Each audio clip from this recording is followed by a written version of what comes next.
बहुत ध्यान से अपने क्वेश्चन को देखना है, ठीक है, देखते हैं कैसे होगा। तो इनकम मेथड, भाई इनकम मेथड क्या देगा, इनकम मेथड देगा एनडीपी एट एफसी।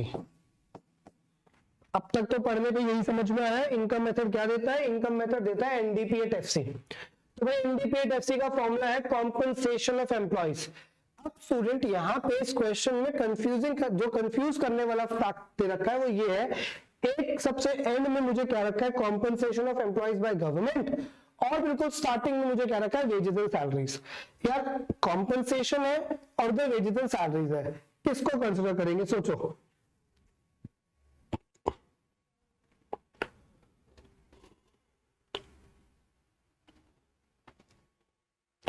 हाँ स्टूडेंट्स, किसे कंसिडर करेंगे, नहीं पता चला, चलो स्टूडेंट्स, जब हम डोमेस्टिक इनकम की बात करते हैं तो डोमेस्टिक इनकम का मतलब वो इनकम जिसमें सब तरह की इनकम आ जाती है। मैंने आपको बिल्कुल डोमेस्टिक इनकम का पूरा फ्लो चार्ट बना के सिखाया था कि डोमेस्टिक इनकम में प्राइवेट की इनकम और गवर्नमेंट की इनकम दोनों की ही इनकम आ जाती है ना। तो अगर डोमेस्टिक इनकम में प्राइवेट की इनकम और गवर्नमेंट की इनकम दोनों की इनकम आ गई, अगर डोमेस्टिक में प्राइवेट की इनकम और गवर्नमेंट की इनकम दोनों की इनकम आ गई, तो ये जो अलग से मुझे दे रखा है इसको करने की जरूरत नहीं है। जब मुझे ये कह रखा है वेजेस एंड सैलरीज बिना किसी स्पेसिफिकेशन के, तो इसका मतलब इसमें हर तरह की वेजेस और सैलरीज आ गई होगी। स्टूडेंट मैं रिपीट कर रहा हूं, जब मुझे ये वेजेस एंड सैलरीज दे रखा है तो इसका मतलब है इसमें हर तरीके की स्पेसिफिकेशन आ चुकी होगी, मतलब ये प्राइवेट भी होगा ये गवर्नमेंट भी होगा। तो we will consider only this, not this one, क्योंकि ये कॉम्पनसेशन बहुत स्पेसिफाई कर रहा है कि मैं सिर्फ गवर्नमेंट के पार्ट की बात कर रहा हूं। हम देश की इनकम निकाल रहे हैं, डोमेस्टिक इनकम निकाल रहे हैं, हम सिर्फ गवर्नमेंट की डोमेस्टिक इनकम या गवर्नमेंट का एनडीपीएफसी नहीं निकाल रहे। अगर मैं गवर्नमेंट का एनडीपीएफसी निकाल रहा होता तो डेफिनेटली हम क्या करते हैं, इसको कंसिडर करते, बट हमें मतलब है कंट्री की डोमेस्टिक इनकम से। तो कंट्री की डोमेस्टिक इनकम तब मिलेगी जब हम कंट्री के कॉम्पनसेशन को लेंगे जो कि वेजेस एंड सैलरीज दे रखा है। ठीक है students, I am directly putting on the values. ठीक है, फॉर्मूला आपको अच्छे से पता ही है तो बाद में फॉर्मूला के टाइम खराब नहीं करना है। ठीक है, आ गया जी wages and salaries, cash in kind कुछ भी नहीं है तो ठीक है। अच्छा इसके अलावा, लेकिन स्टूडेंट्स ये वेजेस एंड सैलरीज है, बट इसके अलावा आप नीचे आ जाओ, सोशल सिक्योरिटी बाय एम्प्लॉयर, इस क्वेश्चन में हमें अलग से दे रखा है। भाई कॉम्पनसेशन दिया होता तो उसमें ये इंक्लूड होता, बट कॉम्पनसेशन नहीं है, वेजेस एंड सैलरीज है। अगर मैं उसको इन कैश इन काइंड भी मान लूं तो भी एसेस तो नहीं गिवन, तो एसेस आपको अलग से ऐड करना पड़ेगा विच इज 100। समझ गए स्टूडेंट बात को? चलो जी ये भी हो गया। ठीक है, फिर होता है ऑपरेटिंग सरप्लस। जरा क्वेश्चन में ऑपरेटिंग सरप्लस ढूंढते हैं, साफ साफ गिवन है अपने नाम से ही 600, बढ़िया बहुत ही बढ़िया। और साफ साफ गिवन है हमारे पास क्या, मिक्स इनकम 160, बहुत बढ़िया, सब कुछ एकदम डायरेक्ट गिवन था। एक छोटी सी चीज कंफ्यूज करके देख रखी थी, तो स्टूडेंट्स 800 प्लस 600 1400, 1400 और 100 1500 प्लस 160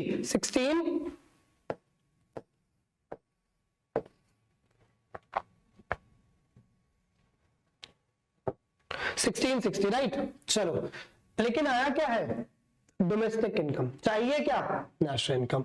तो नेशनल इनकम निकाल लेंगे, NNPFC कैसे, NDPFC प्लस में NFIA, है ना भाई, यही होगा NDPFC प्लस में NFIA। तो NDPFC कितना है 1660 प्लस में NFIA हमारे पास कितना है, NFIA हमारे पास दे रखा है क्वेश्चन के अंदर, जरा देख लीजिए कहां दे रखा है, ये दे रखा कितना -20। स्टूडेंट दिख रहा होगा आपको NFIA कितना दे रखा है हमको, -20।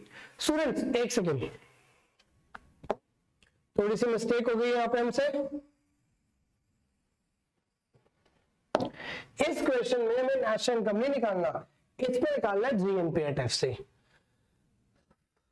भाई GNPFC तो मैं निकाल लूंगा, लेकिन नेट से ग्रॉस पे जाना है। नेट से ग्रॉस पे जाने के लिए डेप्रिसिएशन क्वेश्चन में चाहिए होगा। पहला कंपोनेंट वेजेस सैलरी, दूसरा मिक्स इनकम, तीसरा ऑपरेटिंग सरप्लस, चौथा undistributed profit, fifth one GCF, then change in stock, फिर NCF, फिर SS।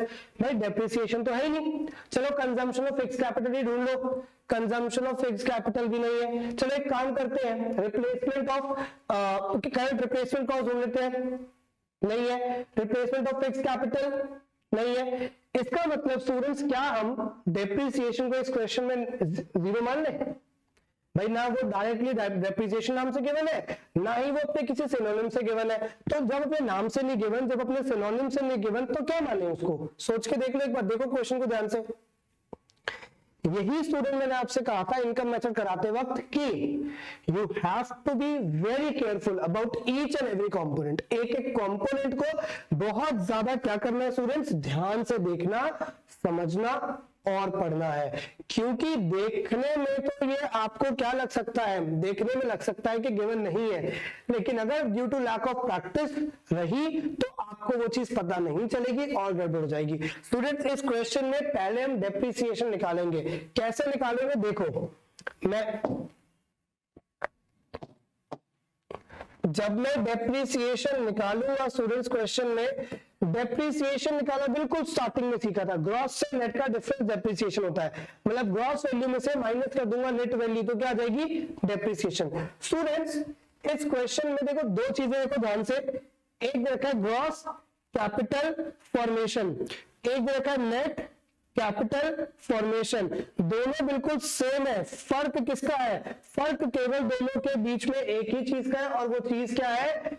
ग्रॉस और नेट। तो जब आप अपने ग्रॉस कैपिटल फॉर्मेशन में से माइनस करोगे नेट कैपिटल फॉर्मेशन, तो क्या आ जाएगा? तो आ जाएगा डेप्रिसिएशन।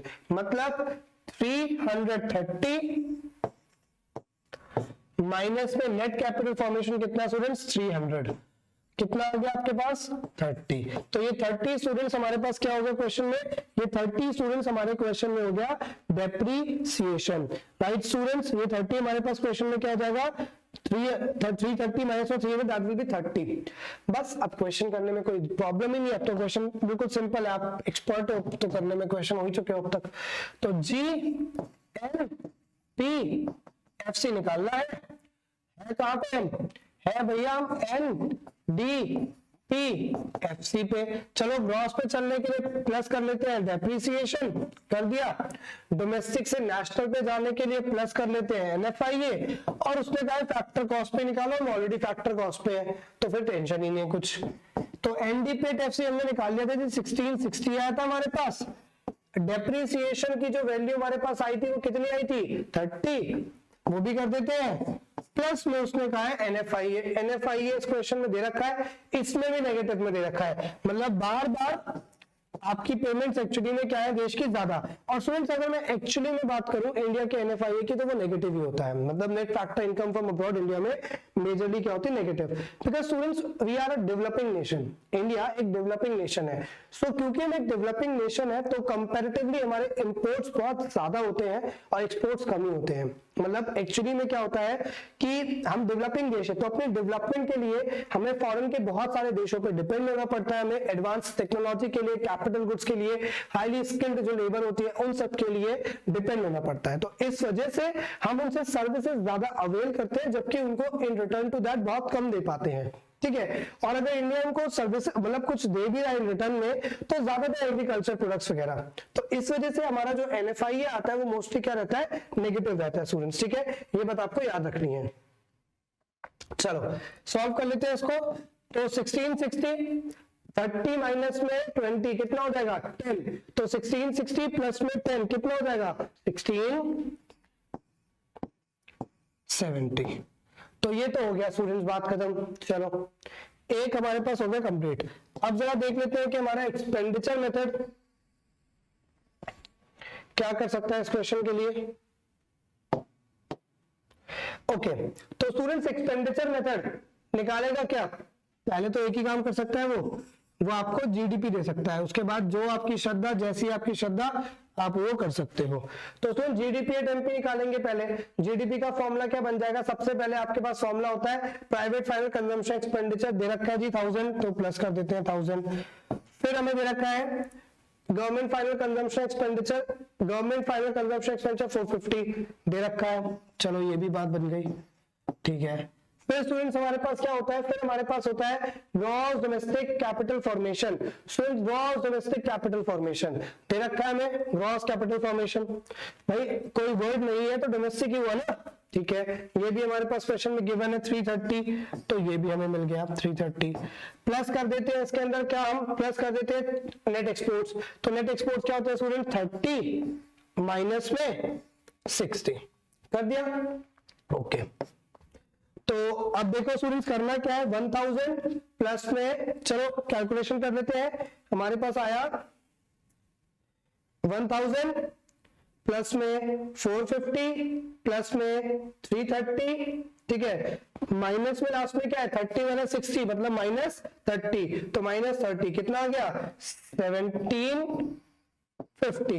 जी आया क्या है जीडीपी एट एमपी, जाना कहाँ है जी जीएनपी एट एफसी पे, चलो चलते हैं, जाना है जीएनपी एफसी पे, है कहां पे जीडीपी एमपी पे। तो स्टूडेंट जीडीपी एट एमपी से जब जाएंगे जीएनपी पे, तो भैया ग्रॉस तो ग्रॉस ही है, बढ़िया बच गए। डोमेस्टिक से नेशनल पे जाना चाह रहे हो तो प्लस करोगे एनएफआईए, यहाँ पे मार्केट प्राइस से फैक्टर कॉस्ट पे जाने को कह रहा है क्वेश्चन, तो माइनस कर दोगे एनआईटी। चलो करके देखते हैं, तो जीडीपी एट एमपी कितना है 1750 1750 प्लस में एनएफआईए हमारे पास कितना क्वेश्चन दे रखा था नेगेटिव दे रखा था माइनस में 20, माइनस में एनआईटी करना है which is IT minus subsidies, तो आंसर तो ऑलरेडी दे रखा है माइनस में 60। तो स्टूडेंट्स इसका मतलब क्या हुआ, इसका मतलब हमें सीधा सीधा करना क्या है, हमें सीधा सीधा माइनस करना है 750 माइनस 20 माइनस 60 मतलब 750 माइनस में 80, आंसर आ गया 1670। ठीक है स्टूडेंट्स, हमारा आंसर कितना आ गया 1670। तो स्टूडेंट्स ये आपने देख लिया, कोई भी मेथड लगाए, ठीक है, जैसे उस क्वेश्चन में हमने नेशनल इनकम निकाला था दोनों मेथड को कन्वर्ट करके, तो नेशनल इनकम भी सेम आया था, ठीक है। अब यहाँ पे हमने एक अलग एग्रीगेट निकाला है जो कि क्या है जीएनपी एट एफसी, तो भले ही एग्रीगेट अलग हमने निकाला है लेकिन आंसर क्या रहेगा सेम, क्योंकि आप पहुंच तो एक ही जगह रहे हो ना, डिफरेंट जगह तो नहीं पहुंच रहे। ऐसा होता कि मैं हर बार एक डिफरेंट जगह पे पहुंच रहा होता तो मैं क्या करता, तो मैं फिर भी अपना अलग अलग चीजों को अप्लाई करता, लेकिन यहाँ पे हर बार जो मैं मेथड अप्लाई कर रहा हूँ उन मेथड्स का जो फाइनल रिजल्ट रहेगा वो क्या रहेगा, जब एग्रीगेट ही मैं सेम निकाल रहा हूँ तो जब मैं एग्रीगेट सेम निकालूंगा तो मेरा आंसर भी स्टूडेंट्स क्या आएगा, बिल्कुल सेम आएगा। तो स्टूडेंट्स ये हमारे पास क्या है, ये हमारे पास कुछ तरीके हैं, कुछ मेथड्स हैं जिसके थ्रू हम क्या करते हैं, अपने नेशनल इनकम के क्वेश्चंस को करते हैं।